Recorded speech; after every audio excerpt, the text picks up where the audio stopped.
The rapture happens at the beginning of the tribulation period. I can prove it to you. We are caught up before the tribulation period. The scripture says in Revelation 3:10, we shall not see that day of wrath. Let me just give you some insight in the book of Revelation. Revelation 1, 2, and 3, the Lord is talking to the church. Revelation 4, he tells John, come up hither. Then you see no mention of the Christian church from chapter 5 until chapter 19. No mention of the Christian church from chapter 5 to chapter 19. The only thing you see is God dealing with Israel and the outpouring of his wrath during the tribulation period.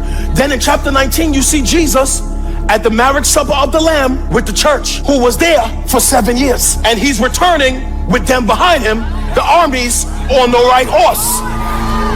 That means the church was raptured before the tribulation period, an event that can happen at any day now. He's not going to take us up to bring us right back down at the end. That doesn't make any sense. Then 2 men will be in the field. One will be taken and one will be left. Then 2 women will be grinding at the mill. One will be taken and one will be left. Stop. Many of you have read this and see commentators read that and they think they're talking about the rapture. But the Lord can't be talking about the rapture because he's talking about when he comes back. So this is not about the rapture. It's why you need to study the word in context. The verb here, taken, means taken in judgment, which means when the Lord comes, one man will be taken in judgment, another man will be left. One woman will be taken in judgment, the other person will be left. When he comes, he will remove people who was against him, remove people who's not saved, and those who remain will enter into the millennial kingdom he's coming to establish. The rapture happens at the beginning of the tribulation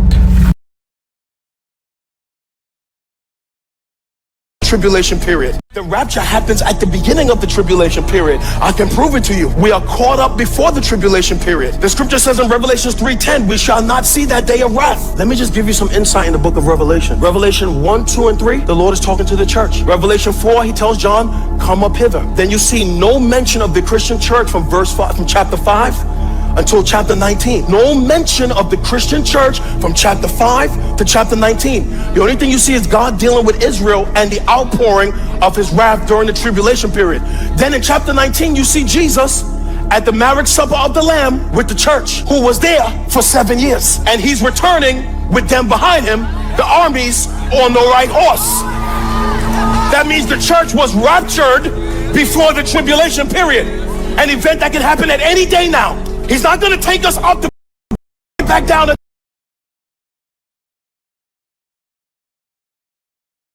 Shalom, shalom, Israel. First and foremost, I want to give all honor, glory, and praise unto Yahawadah, Yahawadah, HAITIANS.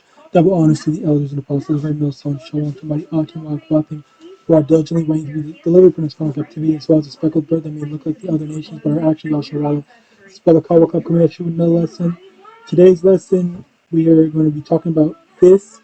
The thing about this whole rapture thing, I really don't. I would prefer not to have to go through the entirety of, and Slocky, that's really the thing that bugs me the most, where people, what happens is that people, when they say something, they don't ever reference specific verses. They always say generally and stuff like that, because and then it just makes it so much harder for you to actually understand like what it is that is going on. All right, so I will kind of get into a bit of them, but ultimately I don't really need to, because there are other scriptures that talk about it and actually demonstrate how what he's saying is wrong. So the first thing here is Revelation chapter 1, verse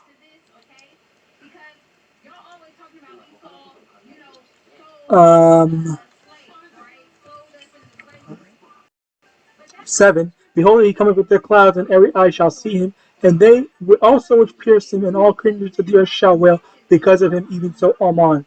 And this is the thing, when Yahawashi returns, this is showing how when Yahawashi returns, everyone's going to see him, number one. And then number two, it says the earth shall wail because of him. Now, another thing to kind of take note of is people, or the what's it called, the this whole Christian church doctrine thing, rapture, whatever, how dishonest and insincere it is where he's differentiating and saying that there's the Israelites and then there's the what's it called? Fuck, it's the Christian church. So this is so absurd and ridiculous. How is it that he has come to the conclusion to be able to say that the Christian church, only the Christian church, they're going to be raptured during the 7-year period, and then the Israelites, they're going to have to fight it out, handle, suffer, or whatever, and all that stuff during that time. Where like, okay, like this is let me get this. 12 gates. All right, so Revelation 21 verse 12, and no, hold on.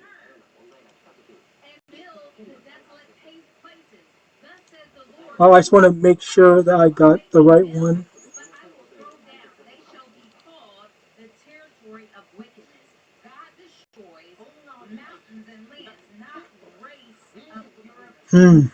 Okay, so basically, I'll just summarize it while I'm looking.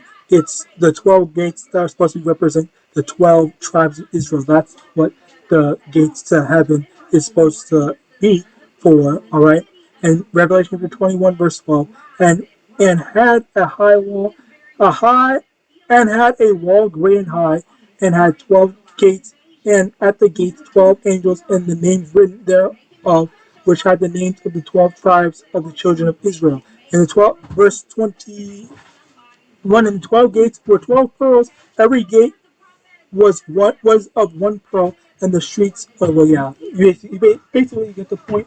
The gates are supposed to be for the Israelites. Okay, but yet, he's basically taken this and changed it to be something that it's not. Where the thing is for, or the heaven is for the Christians, and heaven is for the quote unquote followers only, and then it's a completely different thing for the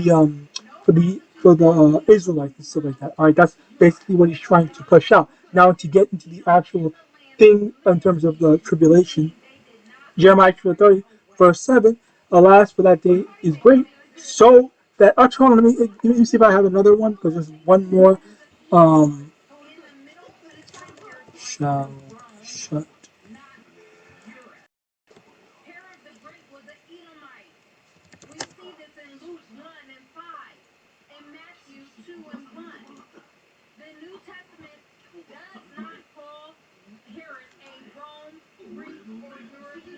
Bear with me, all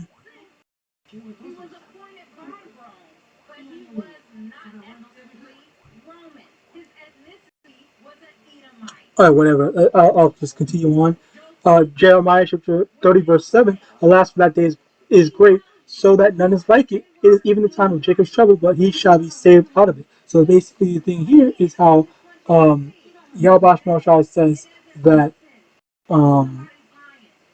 there's going to be a time of tribulation for Jacob, and as a result of the tribulation being for Jacob, us Israelites, we're going to have to be going through a hardship, a trouble that's unlike anything that we've ever faced before. And as a result of that, the thing here is how yeah, we're going to go through the stuff where there's going to be, which that's actually what we've been seeing right now, where you see ICE going around and treating Jake like all of Jake's like trash, and then it's only just getting worse. And then when martial law comes, then what else do you think it's going to be? And even in addition to that, let me actually get this in Second Esdras chapter 15, verse 16. For there shall be sedition among men, and invading one another. They shall not reward their kings nor princes, and the courts of their actions shall stand in their power. Well, basically, all hell is going to break loose, where people are going to want to kill one another, people want to steal from one another, and there's not going to be any law and order. So already, right now, we're going through a terrible situation of not depression. What's it called? Oppression. And now it's only going to get worse. It's only going to get worse as things have been getting worse has actively been getting worse. Okay, like we can actively see how bad things are getting. All right. Next, Revelation 2, verse 10. Fear none of those things which thou shalt suffer. Behold, the devil shall cast you into prison, that ye may be tried, and ye shall have tribulation 10 days. Be thou faithful unto death, and I will give thee a crown of life. So this is, hold on, this is literally in Revelation chapter 2. I didn't even realize that, Slakia. He was saying how, talking about Revelation chapter 1, 2, and 3, and then lo and behold, it literally says in Revelation chapter 2 how there's going to be tribulation 10 days. All right, and then Yahawadah says that, or Yahushua is not, it says that if you are faithful unto death, he will give you a crown of life. So how, where is that just completely abandoning what was in the chapters that he mentioned? Okay, and then that just goes out the window. Now, it goes out the window because it doesn't fit with the narrative that he's pushing. He's lying to the people, all right? And the people are so easily easily persuaded. And, that's the thing about false doctrine. People are just going to listen to whatever they hear. If they hear something, just like, okay, well, you know what, this sounds nice, this person sounds credible, so I'm just going to follow them anyway. And I've seen that so many times where people talk about literally anything, and then lo and behold, this is the type of stuff that happens where you have these people that are just going along with whatever they hear rather than actually being able to do some research. Which, by the way, that's the thing about people today in this time frame. People absolutely hate doing research. If you tell someone about something, they will just believe you at the drop of a hat without having the due diligence to go say, okay, let me see if what this person is saying is actually accurate. Let me go check, is this viable, reliable information and stuff like that. But no, instead they just said, okay, well, this is on the internet, so I'm just going to believe it and whatnot. All right, rather than verifying stuff. And finally, Matthew chapter 24, verse so verse 6. And ye shall hear of wars and rumors of wars. See that ye be not troubled, for all these things must come to pass. But the end is not yet. And that's the thing, where the end is not yet, even when there's wars and rumors of wars. We're not supposed to be afraid of all this type of stuff. Even when we're hearing about the wars and stuff like that, we are supposed to, we know that this is what's supposed to happen. This is what needs to happen for us to be delivered. Okay? And yeah, it goes even more. Verse 8. All these are the beginning of sorrows. Lucky, that's basically the thing. And even furthermore, in verse 7, for nation shall rise against nation, and kingdom against kingdom, and there shall be famines, pestilence, and earthquakes in diverse places. So it's listing out all these different things. Wars, famines, pestilence is basically diseases, and earthquakes, and that's all the stuff that's going to be happening in where life there is not going to be any easier, and it's only and on top of the financial troubles that we're going through right now. All right, or economic, whatever, financial and economic, same thing. All right, and next, let's go continue on. Verse 9. Then shall they deliver you up to be afflicted, and shall kill you, and you shall be hated of all nations for my name's sake. All right, and then shall many be offended, and shall betray one another, and shall hate one another. And many false prophets shall rise and deceive many. All right, verse 12, and because iniquity shall abound, the love of many shall rise cold. So that's basically, or no, let's finish it off with this, verse 13, but he that shall endure unto the end, the same shall be saved.